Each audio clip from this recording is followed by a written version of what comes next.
Setelah laki-laki itu menoleh tersenyum kepada Sofia dan juga teman-temannya. Saat itu juga senyumnya terhenti. Begitu pula apa yang terjadi dengan Sofia dan Reza. "Rudi," kata Sofia kaget. "Kak Rudi?" Begitu pula yang dikatakan oleh Reza. Rudi yang terlihat sangat kaget pun berkata, "Sofia, Reza, kalian?" Widya dan juga teman-teman Sofia yang lain jadi bingung. "Sayang, ada apa?" tanya Widya pada Rudi. Masih belum bisa berkata apapun. Ia masih tidak percaya dengan apa yang dia lihat. Sofia dan Reza berdiri di hadapannya. Widya kembali berkata, "Ada apa ini? Kenapa kalian diam saja?"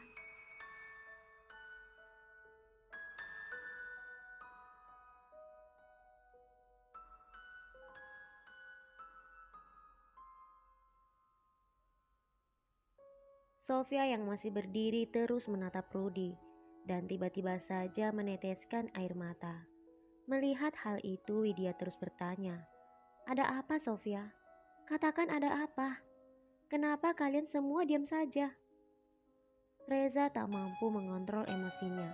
Dia kemudian berkata kepada Rudi yang masih berdiri seperti patung, "Ternyata di sini kakak rupanya. Apa kakak tahu? Aku dan Kak Sofia mencari kakak keliling kota ini. Di mana hati nurani kakak? Dengan mudahnya begitu saja menceraikan Kak Sofia tanpa alasan yang jelas. Kakak pikir kakak itu siapa? Bisa meninggalkan Kak Sofia begitu saja hanya karena alasan mandul. Memangnya kakak sudah pernah memeriksakan keadaan dia sampai kakak berani meninggalkan dia begitu saja?"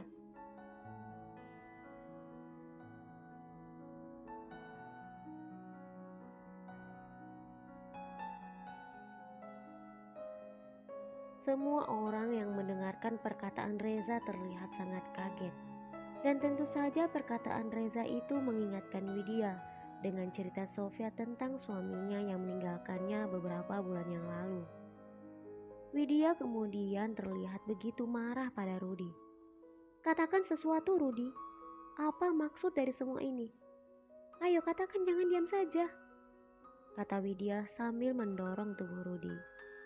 Saat itu Sofia kemudian hendak berlari keluar, namun dicegah oleh Reza dan juga Widya. Reza menarik tangan Sofia, sementara Widya berkata kepada Sofia, "Jangan pergi kemana-mana, Sofia. Masalah ini belum selesai."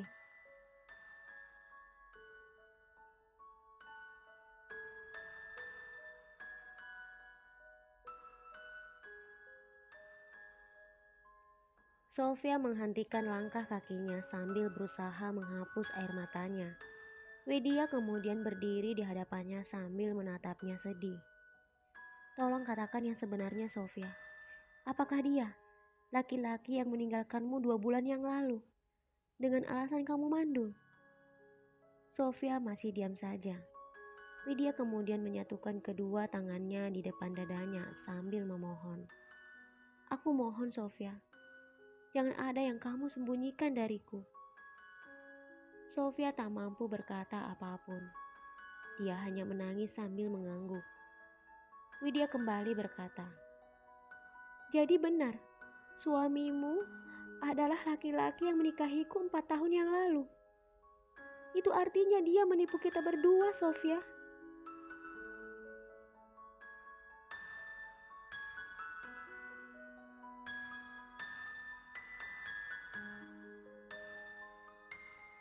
Sofia tertunduk sambil terus menangis dengan terseduh-seduh. Sementara Widya yang terlihat sangat marah mendekati Rudi dan mendaratkan tangannya pada wajah Rudi. "Aku bisa menjelaskan semua ini, Widya," kata Rudi berusaha membela dirinya. Widya menatapnya penuh dengan amarah. "Katakan apa yang ingin kamu katakan. Tetapi apapun yang kamu katakan, itu tidak akan aku percaya lagi, Rudi." Rudi kemudian kembali berkata, "Aku meninggalkan dia karena aku punya alasan, Widya." Widya kembali bertanya, "Katakan alasan apa yang kamu miliki sampai kamu tega meninggalkan dia, Rudi. Katakan."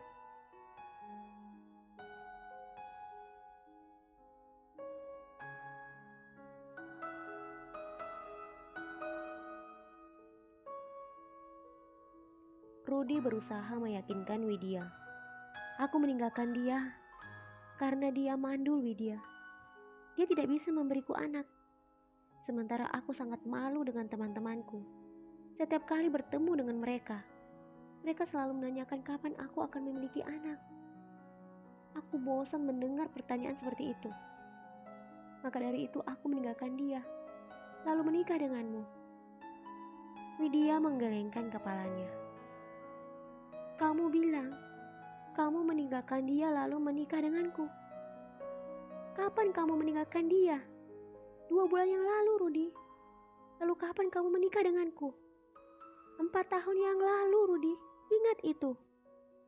Itu artinya, di saat itu kamu masih menjadi suaminya. Dan kamu sudah menikah denganku. Kamu telah menipu kami berdua, Rudy.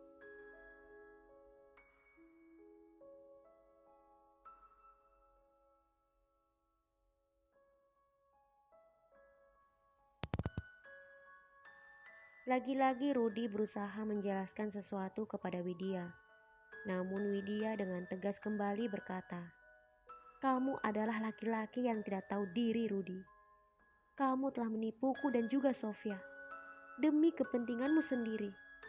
Kamu pikir dirimu itu siapa? Kamu bukan siapa-siapa, Rudy. Kamu hanyalah laki-laki yang tidak tahu diri. Kamu meninggalkan istrimu yang selama ini begitu baik padamu. Dan kamu telah menipuku dengan meyakinkan diriku bahwa kamu adalah laki-laki yang tidak memiliki istri. Sekarang pembelaan apa lagi yang ingin kamu katakan, Rudy?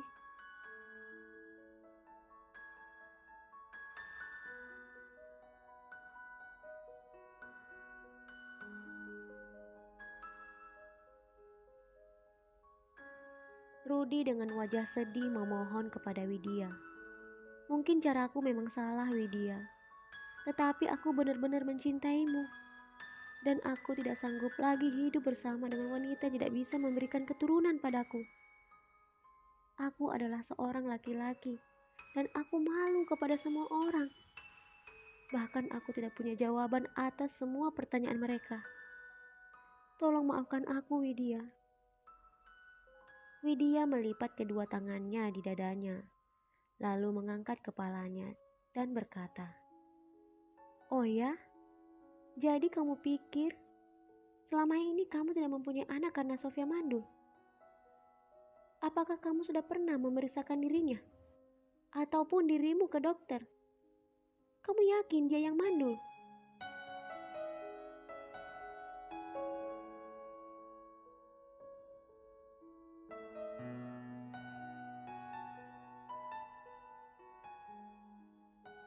Kini Rudy tidak mengerti maksud perkataan Widya. Tentu saja dia yang mandul, Widya. Lihat saja, sampai sekarang dia belum memiliki anak. Itu artinya, dia adalah wanita mandul. Mendengar perkataan Rudy, Reza terlihat sangat marah. Dia hendak berjalan dan memberi pelajaran pada kakaknya itu. Tetapi dicegah oleh Sofia dengan menarik tangannya sambil berkata, jangan Reza. Jangan lakukan itu. Orang seperti dia tidak akan mengerti jika dia belum mendapatkan balasannya. Ayo kita pergi. Sofia kemudian mendekati Widya lalu berkata, maaf Bu, saya telah mengacaukan acara putri anak ibu. Tolong izinkan saya pergi dari tempat ini.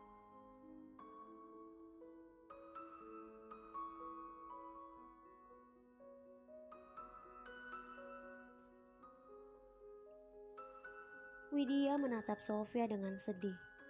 Maafkan aku, Sofia. Aku tidak bisa mengatakan kepada Rudy bahwa dialah yang sebenarnya mandul. Jika aku mengatakan hal itu, maka rahasiaku pun akan terbongkar. Jika putri itu bukan anak Rudy, tetapi anakku dan juga Exvan, itu artinya aku telah mempermalukan diriku sendiri di depan semua orang di sini, kata Widya dalam hati.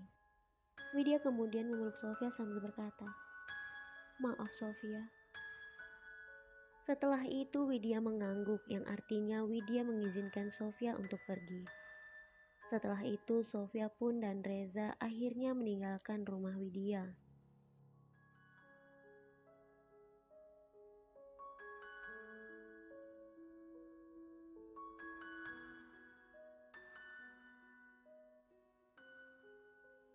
Di sepanjang jalan Reza terus memarahi Sofia. Apa-apaan ini Kak Sofia? Kenapa Kak Sofia biarkan Kak Rudi? Perkataan Reza belum selesai. Sofia kemudian berkata, semuanya sudah terlambat Reza. Tidak ada lagi yang perlu diperjuangkan. Tidak ada lagi yang perlu aku pertahankan. Rudi telah menjadi suami orang lain. Suami Bu Widya. Suami bosku Reza. Aku tidak bisa melakukan apapun untuk membuat Rudi kembali padaku. Bagaimana dengan Bu Widya?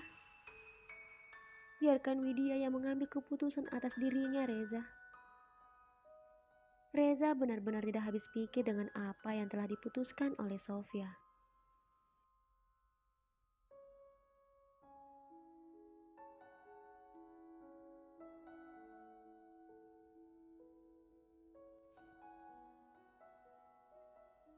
Ingin rasanya Reza memeluk Sofia untuk sekedar menenangkannya. Tetapi dia tidak mampu untuk melakukan hal itu. Dia kembali marah jika teringat dengan apa yang dilakukan Rudi kakaknya. Aku tidak menyangka kakakku sendiri bisa melakukan hal ini. Ayah dan ibu pasti akan sangat sedih jika mengetahui hal ini. Apa yang harus aku katakan jika suatu saat nanti mereka menanyakan Kak Rudi dan juga Kak Sofia? Lamunan Reza terhenti ketika tiba-tiba saja Sofia jatuh pingsan di hadapannya. Kak Sofia? Kata Reza sambil mengangkat tubuh Sofia yang terkulai lemas.